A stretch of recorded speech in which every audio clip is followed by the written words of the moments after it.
cuando la palabra del Señor es predicada fielmente, siempre hay una división entre los corazones que la rechazan, los corazones que son buena tierra, que la reciben con nobleza, que la reciben con humildad,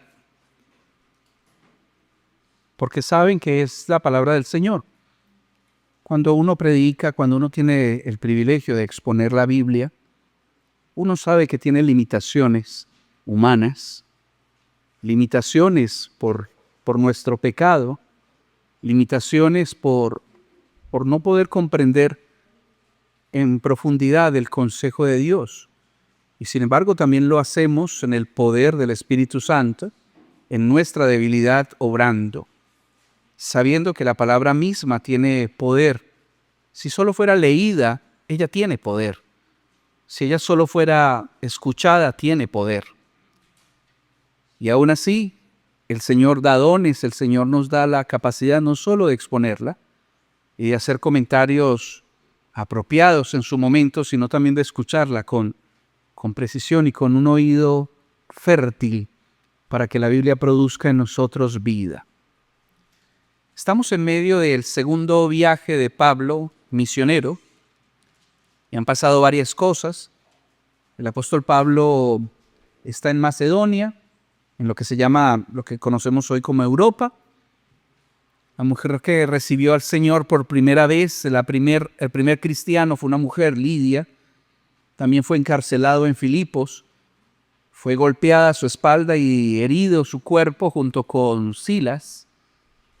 Y el Señor también la semana pasada predicábamos y recordábamos la belleza y el poder de puertas que se cerraban. Aparentemente, el mismo Espíritu Santo cerró puertas para predicar en cierta región, pero terminó abriendo puertas en la región de Macedonia. Y la enseñanza terminaba con un momento muy claro de puertas cerradas. Los apóstoles encerrados en lo más profundo de un calabozo, y el Señor en un solo instante cambia todo lo que está pasando aquí.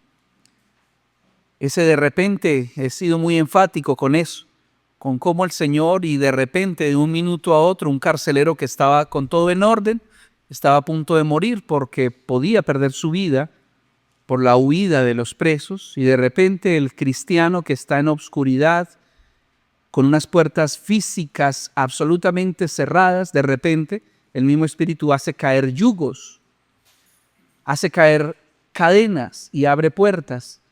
Y abre puerta eficaz para la predicación del Evangelio en una familia entera, la familia del carcelero, a quien le dio esta belleza de palabra. Cree, cuando el carcelero pregunta, ¿qué debo hacer? Cree, serás salvo, tú y tu casa. Y a veces hemos usado este texto como una promesa, que hasta está en la cajita de promesas que venden por ahí, como si la gente pudiera salvarse de rebote. Como si alguien pudiera salvarse porque otro se salvó, porque mi abuelo se salvó, entonces toda su descendencia. Y sin embargo también experimentamos, por ejemplo, en mi familia, mi bisabuela fue la que trajo el Evangelio a la familia. Fue la persona a quien Dios usó a través de ella, de que otras generaciones pudieran escuchar la palabra de Dios. Pero lo que quiero no es desacreditar la creencia de que el Señor tiene una promesa para vos y para tu descendencia, sino el hecho de que Pablo habló el Evangelio al carcelero y a su familia. Y ellos creyeron la palabra que les fue predicada y se cumplió en ellos, que recibieron al Señor, le conocieron y fue salvo él y toda su casa. Pero eso no hubiera pasado si no se les hubiera predicado el Evangelio, si no se les hubiera enseñado a ellos.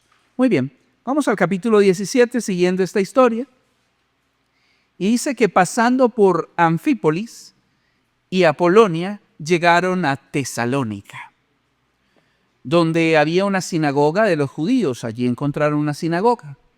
Y Pablo, como él acostumbraba, fue a ellos y por 3 días de reposo discutió con ellos.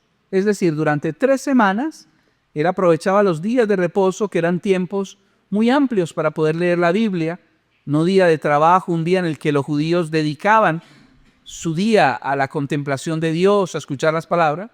y durante 3 semanas él discutió con ellos. No fue que Pablo fue con ese espíritu combativo, con un espíritu de querer tener la razón y de dejar en vergüenza a los demás. Y es porque hay muchas personas que les encanta la discusión y les encanta sentir que tienen la razón. Y podrían usar este pasaje para decir, Pablo discutió con ellos. No, Pablo está allí argumentando, explicando, enseñando con fuerza el Evangelio, con amor. Está hablando del Evangelio durante 3 días de reposo. ¿En qué ciudad fue esto? En Tesalónica. Declarando y exponiendo por medio de las Escrituras. Y ahí quiero hacer una pausa. Pablo no estaba contando su testimonio. Pablo no estaba contando el Evangelio como si el Evangelio fuera: yo iba caminando un día y me pasó esto y quedé ciego y ahora veo. Eso es importante y Pablo lo resalta en el libro de los Hechos 3 veces. Pero se nos dice en este pasaje, versículo 3, que él está declarando y exponiendo por medio de las Escrituras. La predicación del Evangelio no es solo una charla, no es solamente una charla acerca de tu vida o de lo que Dios está haciendo en tu vida. Eso es muy importante, nuestro testimonio, porque si tú no lo has vivido no puedes hablar de eso. Pero la centralidad de lo que tiene poder, lo que obra en la vida de los hermanos, lo que obra en mi vida, es la exposición a la palabra y a las Escrituras. Yo puedo esta mañana decir muchos argumentos ingeniosos o no, pero lo que trae vida a nosotros hoy es que la Biblia sea expuesta, que lo que el Señor dijo sea explicado con fidelidad. Y eso es lo que Pablo estaba haciendo entre ellos. Usaba las Escrituras, qué interesante. Pablo estaba usando el Antiguo Testamento y estaba predicando el Evangelio, las buenas nuevas. Pablo no tenía ni la carta de los Gálatas ni las de Santiago. No, tenían las Escrituras, el Antiguo Testamento, y allí está el Evangelio. Y así era que él predicó. Declarando, vuelvo y leo, y exponiendo por medio de las Escrituras que era necesario que el Cristo padeciese y que resucitase de los muertos, y que Jesús, con nombre propio, a quien yo os anuncio, decía él, es el Cristo. Está mostrando la persona de Cristo, que es el centro del Evangelio. Y la respuesta, como decía al principio de esta enseñanza, la respuesta a esta predicación podía ser o resistirla o tener un espíritu noble. Y algunos de ellos creyeron. Algunos de ellos creyeron y se juntaron con Pablo y con Silas. Y de los griegos piadosos, un gran número, y mujeres nobles no pocas. Esta es la primera reacción al Evangelio en Tesalónica. Hace unas semanas disfrutamos escuchar la palabra de Dios cuando el pastor Josué nos enseñaba 2 diferentes reacciones en 2 ciudades. Y aquí estamos viendo también, se nos muestra Lucas, reacciones de distintas etnias, de distintos tipos de personas.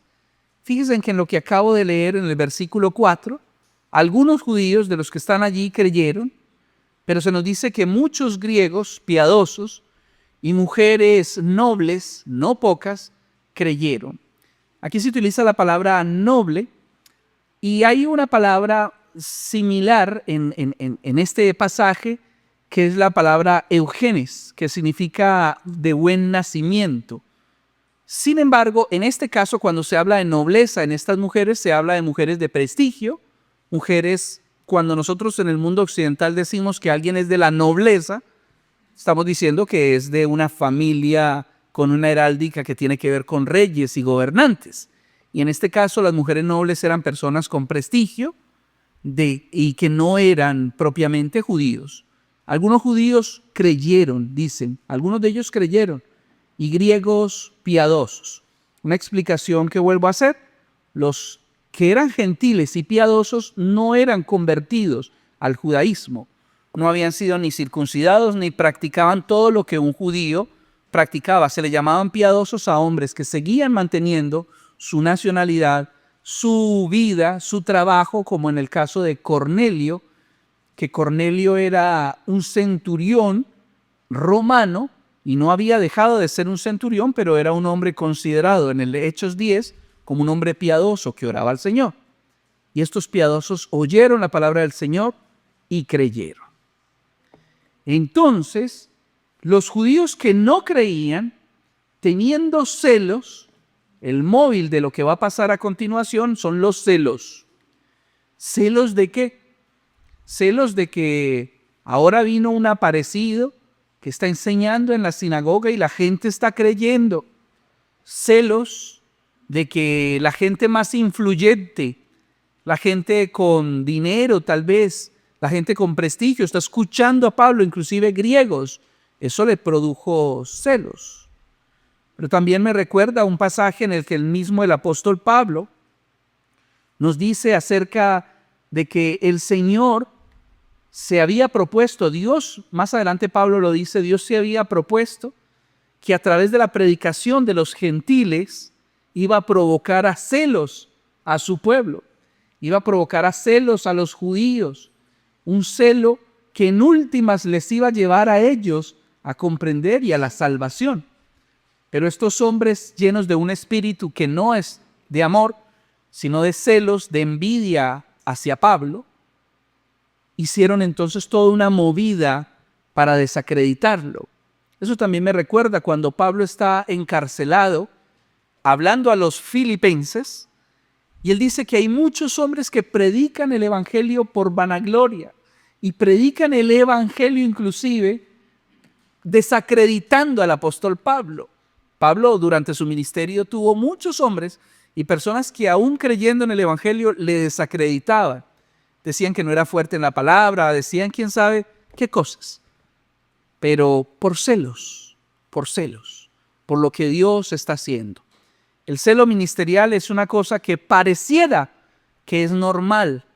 Y a veces cuando yo me enfrento a situaciones en otras iglesias, porque aquí no pasa, y no lo estoy diciendo con sarcasmo, lo digo con todo mi amor, cuando hay esas cosas que se suponen que se vuelven naturales. No, eso es celo ministerial.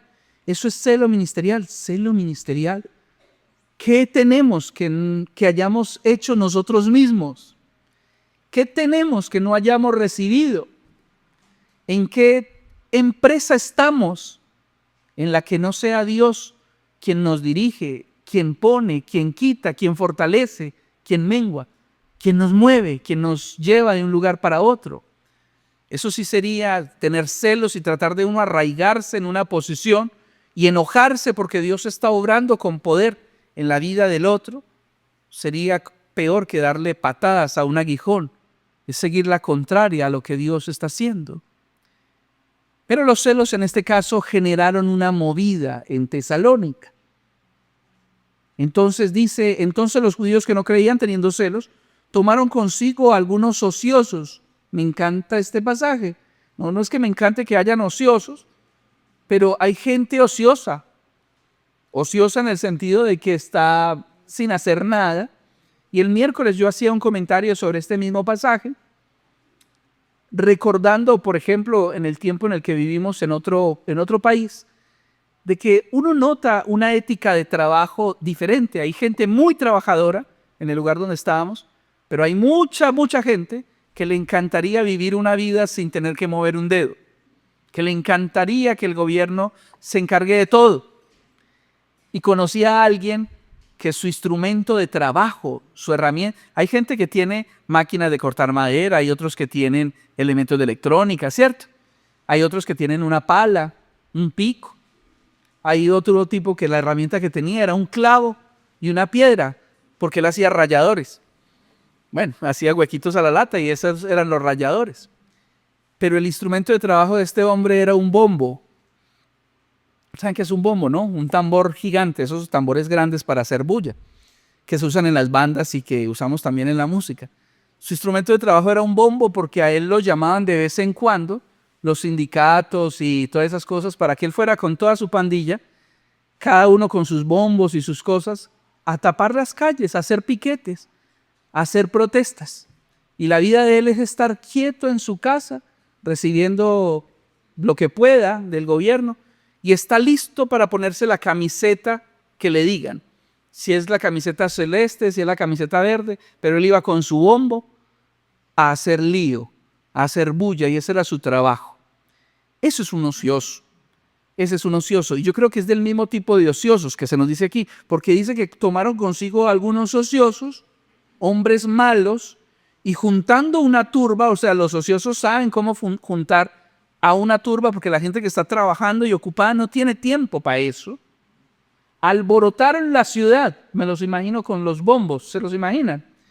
Y asaltando la casa de Jasón, Jasón es el hombre que era el receptor el anfitrión de Pablo, procuraban sacarlos del pueblo. Pero no hallándolos, trajeron a Jasón y a algunos hermanos ante las autoridades de la ciudad. No encontraron a Pablo y a Silas. Y estos alborotadores ociosos gritando: estos son los que trastornan el mundo entero y también han venido acá. Es curioso que toda esta movida comienza con judíos celosos. Los del bombo y los ociosos no tienen parte en este asunto. Los llamaron para que hicieran alboroto, pero todo este alboroto es por una respuesta al evangelio. Pablo está predicando y exponiendo el evangelio y mire lo que está produciendo.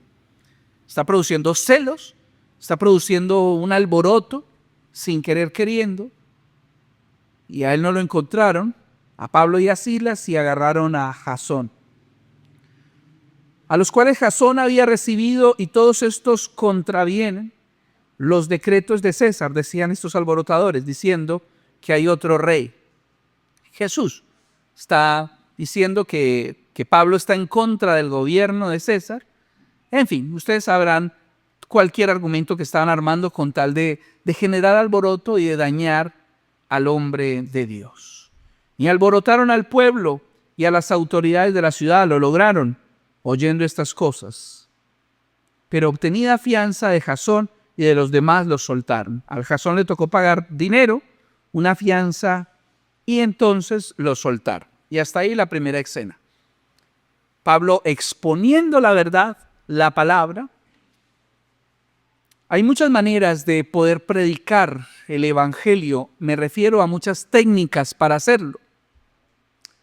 Cuando hablamos de predicación expositiva, yo soy un fiel creyente de que la exposición de la palabra es lo que al pueblo más le hace bien y le nutre.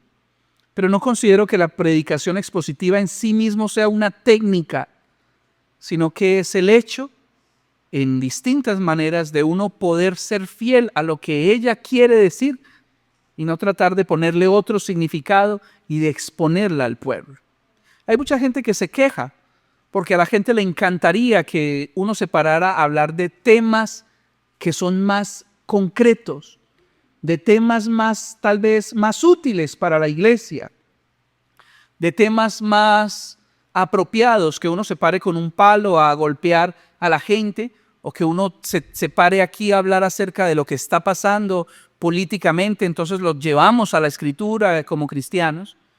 Pero la Biblia habla de todos los temas, y cuando uno expone toda la palabra del Señor, uno empieza a conocer mejor a Dios, empieza a conocer más su consejo y empieza a filtrar todo lo que pasa en nuestra vida. La Biblia habla de matrimonios, la Biblia habla de relaciones, la Biblia habla de dinero, la Biblia habla del corazón, la Biblia habla de celos, la Biblia habla de cómo respondemos ante el Evangelio, y también cambia nuestras expectativas.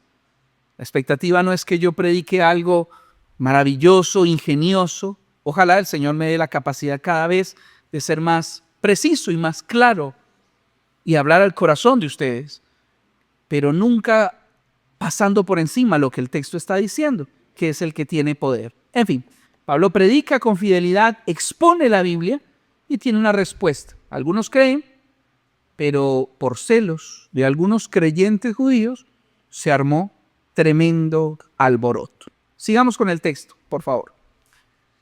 Inmediatamente, los hermanos enviaron de noche a Pablo y a Silas hasta Berea. Este es otro lugar en Macedonia, Berea. Y ellos, habiendo llegado, entraron en la sinagoga de los judíos. de nuevo, el apóstol Pablo llega a los judíos primero, y aquí apareció otra vez la expresión nobles, con una declinación diferente, la palabra con una declinación diferente. Y dicen, y estos eran más nobles, dice el texto en el 11, que los que estaban en Tesalónica. Y esta nobleza no es que estos eran de mejor cuna, no es que eran eugenes, eran de mejor nacimiento, sino que dice que la nobleza de ellos era una nobleza en su actitud, una nobleza, como decimos nosotros, una nobleza en su respuesta. ¿Y qué tenían de especial estos bereanos? Pues recibieron la palabra con toda solicitud, pero eso también lo habían hecho algunos allá. Y aquí dice, escudriñando cada día las Escrituras para ver si estas cosas eran así. Se nos dice que estos bereanos eran más nobles que los de Tesalónica porque escudriñaban, porque ellos estaban con un espíritu dispuesto. Y yo aquí quiero hacer una aclaración, porque hay muchos que ya saben lo que significa ser un bereano. Y yo quiero con todo mi corazón alentarlos a algo diferente. Muchas iglesias se hacen llamar iglesia berea o bereanos. ¿Por qué? Porque les gusta la idea de que son buenos para escudriñar, son buenos para filtrar teológicamente, son buenos para escuchar, pero escuchan como con una mirada de sospecha. Y miran y escudriñan para ver si es cierto y se enorgullecen del conocimiento que tienen y de la capacidad que tienen de filtrar a los maestros. Pero eso no es lo que yo creo que se está resaltando aquí, sino que lo que yo veo aquí es gente que conoce las Escrituras y aún así están dispuestos a aprender algo nuevo. Gente que conoce la Biblia, gente que fueron capaces de escuchar lo nuevo, porque Pablo no les está enseñando el Antiguo Testamento. Pablo está explicando el cumplimiento del Antiguo Testamento, algo que ellos desconocen, que nunca habían escuchado. Ellos nunca leyeron en el Antiguo Testamento de Jesús, sí, del Mesías, del ungido, del prometido. Pablo está predicando acerca de la resurrección de los muertos. Pablo está explicando cosas asombrosas y nuevas. Y los bereanos, siendo conocedores y que además tenían Biblia, eso es muy raro, ellos tenían las Escrituras, tenían biblioteca, con los rollos, con los pergaminos, y ellos cotejaban lo que Pablo les decía. Esto había preparado el corazón de ellos porque eran conocedores, pero no del tipo de conocedores que todo lo escucha con la sensación de yo ya lo sé. No el tipo de conocedor de que cuando le abren la Escritura dice yo ya sé lo que van a decir ahí, yo ya lo escuché. Sino el tipo de conocedor que está dispuesto a escuchar lo que Dios tiene para decir con humildad. La nobleza de los bereanos está precisamente en la capacidad de poder oír y escuchar. Me recuerda a un hombre que se nos narra en la Biblia, Apolos. ¿Se acuerdan de Apolos? Apolos era un hombre que conoce el Evangelio y ese nombre que tiene es poderoso. Y dice la Biblia que era poderoso en la palabra. Poderoso en la palabra. ¿Qué significa esto? Un tipo con una espada afiladísima, con la Biblia afiladísima. No como a veces uno que trata de sacar la espada así bien afilada y le sale un cuchillo de esos de echar mantequilla, que no corta nada. Un hombre poderoso en la palabra, elocuente, un tipo muy docto, además estudiado. Pero una vez Apolos estaba predicando el Evangelio y lo escuchan predicar Aquila y Priscila. Y cuando lo escuchan, se dan cuenta que el tipo es un as. Pero se dan cuenta que el tipo no está predicando el Evangelio completo. Se dan cuenta que Apolos todavía no ha escuchado de muchas cosas.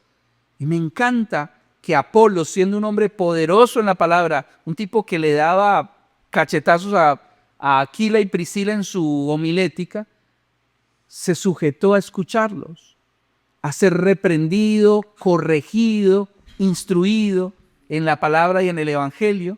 Y cuando él aprendió, lo que tuvo que aprender tal vez era muy sencillo, pero era algo que Aquila y Priscila podían darle. Él lo aprende y sigue su camino con el evangelio, ¿me entienden? Tenía un espíritu que, por más que ya el Señor le estaba usando, pudo escuchar a una pareja humilde la corrección y seguir adelante. Esta iglesia es una iglesia bereana. Esta iglesia es una iglesia que en cierto sentido ha sido una iglesia fácil de pastorear, en el sentido de que esta iglesia no rechaza la palabra de Dios como autoridad. Eso es maravilloso y eso es un fundamento que esta iglesia ha recibido por años y años. Un amor, una pasión por la palabra y un respeto por la palabra. Porque cuando esta iglesia trata de hacer algo diferente y yo puedo mostrar en la escritura que están equivocados, la iglesia camina, porque la autoridad que se impone es la autoridad de la palabra. Eso es bonito. Pero también es posible que nosotros también seamos como los de Tesalónica en algún momento, o que en algún momento no tengamos la nobleza de decir, yo ya llevo aprendiendo toda mi vida, pero todavía tengo todo por aprender, todavía no sé nada en el Señor. Años en la iglesia, años en la religión, no son años en Cristo. Hay mucho por aprender, todos tenemos que aprender, y es la tierra, es el espíritu. ¿Tuvieron ventaja los bereanos? Sí, tenían la ventaja de que tenían la escritura. Eso es una tierra con muchos nutrientes, pero tenían la actitud correcta. La actitud no solo de escuchar, de escudriñar, sino de poder aceptar algo nuevo que antes no se había dicho. Y eso fue una respuesta maravillosa. Sigamos leyendo. Y estos eran más nobles, vuelvo y repito, versículo 11, que los que estaban en Tesalónica, pues recibieron la palabra con toda solicitud, escudriñando cada día las Escrituras, para ver si estas cosas eran así. Ellos confirmaban. Así que creyeron muchos de ellos, y mujeres griegas de distinción, y no pocos hombres. Esto parece un contraste poético con lo que dijo antes, de que decía de los nobles y mujeres no pocas, y aquí dice no pocos hombres. Cuando los judíos de Tesalónica supieron que también en Berea era anunciada la palabra del Señor por Pablo, fueron allá y también alborotaron a las multitudes. Esto fue, llamaron otra vez a los del bombo y los mandaron en bus hasta Berea para que sigan alborotando. O sea, ¿con qué objeto, en serio? Tal vez un celo de creer que están haciendo lo correcto, pero nos damos cuenta que es una motivación errónea, por celos, por desacreditar al hombre de Dios. Yo tengo la sospecha de que si Pablo viviera entre nosotros, algunos de nosotros lo desacreditaríamos por algunas actitudes. Algunas cosas nos parecerían un poco exageradas, nos parecerían muy chocantes algunas cosas. ¿Quién sabe cómo era tratar con el apóstol Pablo en persona? Y aún así el Señor lo usó de una manera poderosa y tremenda. Entonces, me perdí el versículo. Aquí, versículo 14. Pero inmediatamente los hermanos enviaron a Pablo que fuese hacia el mar, y Silas y Timoteo se quedaron allí. Y los que se habían encargado de conducir a Pablo, llevaron a Atenas, y habiendo recibido orden para Silas y Timoteo, de que viniesen a él lo más pronto que pudiese, salieron. Y aquí Pablo está avanzando, el evangelio sigue avanzando a pesar de la oposición, sigue avanzando a pesar del escándalo y los celos, y vemos un contraste entre estos dos pueblos que han escuchado el evangelio.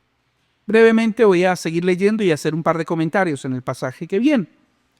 Mientras Pablo los esperaba en Atenas, su espíritu se enardecía viendo la ciudad entregada a la idolatría. Hay una expresión que aparece en el original y es una ciudad bajo los ídolos, una ciudad agobiada de ídolos, aplastada por los ídolos, es la expresión. Pablo está caminando, mirando la cultura, mirando el lugar, y él se enardecía, su corazón se llenaba de un fervor, de un celo y de una tristeza y de una compasión por ese lugar lleno y plagado de ídolos. Así que discutía en la sinagoga con los judíos y piadosos y en la plaza cada día con los que concurrían. Algunos filósofos de los epicúreos y de los estoicos disputaban con él, y unos decían: ¿qué querrá decir este palabrero? Y otros: parece que es un predicador de nuevos dioses, porque les predicaba el evangelio de Jesús y de la resurrección. Y tomándole, le trajeron al Areópago, diciendo: ¿podemos saber qué es esta nueva enseñanza de que hablas? Y aquí vemos una tercera reacción de parte de los que están escuchando el evangelio. Una reacción que se nos explica más adelante por Lucas, de que los griegos, por el contrario, tenían una fascinación con escuchar cualquier cosa que fuera nueva. Pablo estaba primero hablando con unos hombres y con judíos y después terminó hablando con filósofos. Estamos en Atenas ahora, en una ciudad que ya no tiene el esplendor en el que tuvo antes, pero es la capital intelectual de Europa. Es una capital llena de bibliotecas, de filósofos, de sabios, pero también plagada de idolatría. Y en ese tiempo se decía que era más fácil encontrar a un Dios que encontrar a un hombre. Por la cantidad de dioses que había, era más fácil encontrar a un Dios que a un hombre. Pues eso es obvio, porque los dioses no caminan, no se mueven. En cambio, los hombres andan por ahí moviéndose, es más difícil de encontrarlos. Al menos se pensó en esa expresión, pero estaba plagada de idolatría. Y lo llevan al Areópago a hablar a Pablo. Voy a ser breve. Entonces Pablo, puesto en pie en medio del Areópago, dijo: varones atenienses, en todo observo que sois muy religiosos. Él comienza a predicar, él no comienza con un mazo a derribar ídolos, él no está siendo iconoclasta ahí como que todo esto es una basura, hay que romper todo esto, sino que él utiliza la cultura y apela a los afectos de las personas que está escuchando, que son los griegos de Atenas, porque pasando, dice Pablo, y mirando vuestros santuarios, hallé también un altar en el cual estaba esta inscripción: al Dios no conocido. Y me da la impresión a mí que no sé la razón de por qué hacen eso. Puede haber una explicación que no conozco y no he investigado. Pero digamos que tenían tantos dioses, dioses para la ganadería, dioses para las relaciones familiares, dioses para todo. Y alguien debió haber dicho, no sé, o sea, creo que nos debe faltar alguno y no lo conocemos. Hagamos un lugar para ese Dios que no conocemos, para que no quede sin ser adorado. Y Pablo dice que vio uno que decía: al Dios no conocido, al que vosotros adoráis, pues sin conocerle, a él es quien yo os anuncio. Y esta frase es maravillosa para mí y quiero compartirlas, y que es una cosa que voy a relacionar. Y es dos cosas. Pablo está diciendo casi una contradicción o está demostrando un cierto absurdo. El absurdo de que haya alguien que adore a un Dios que no conoce. ¿Cómo puede ser que alguien adore, dice Pablo, a ese Dios que ustedes adoran sin conocerle, que adoran a alguien que no conocen? Él dice: yo les voy a decir quién es ese Dios que ustedes no conocen. Y no voy a leer ahora, lo voy a dejar para más adelante. Pablo empieza a explicar quién es ese Dios que ellos no conocen. Hermanos, lean este pasaje y se encuentra otra vez cómo Pablo resume el Evangelio comenzando en Dios y no en ellos. En Dios. ¿Quién es Dios? ¿Qué ha hecho? ¿Qué pensó hacer? Y cómo todo termina en Jesucristo. Él expone quién es el verdadero Dios, pero sobre una realidad también. Los griegos querían saber cosas nuevas, pero adoraban a un Dios que no conocían. Eso es una tragedia si eso llega a pasar en la iglesia. Y con esto termino. Es una tragedia que entre nosotros hayan personas que adoran a un Dios que no conocen. Es una tragedia. Es una tragedia que se vistan en las mañanas, los domingos, que preparen la comida desde el sábado, que en vez de estar viéndose un partido, disfrutando del domingo en la mañana, vengan a adorar a Dios y que no le conozcan. Es una tragedia de que nosotros perdamos la oportunidad de no solo decir, yo creo en Dios, sí, yo creo en Dios, yo creo en Jesucristo, sí, yo creo en Jesucristo, yo creo en Dios Padre Todopoderoso, Creador del cielo y de la tierra, en Jesucristo su único, pues conocer el credo, pero perderte de la posibilidad de tener una relación y conocer a un Dios que quiere ser conocido, a un Dios que espera tener intimidad con nosotros, a un Dios que dice, yo ya no los quiero llamar más solo siervos, sino amigos. Un Dios que es trascendente, como Pablo predica en este momento, pero que también es cercano y tan inmanente que puede estar hablando contigo en una mañana mientras te tomas un café. Es una tragedia que la iglesia adore y viva de recuerdos y viva de cosas que vivió antes y no esté en este momento en una actitud de conocer cada vez más a nuestro Dios.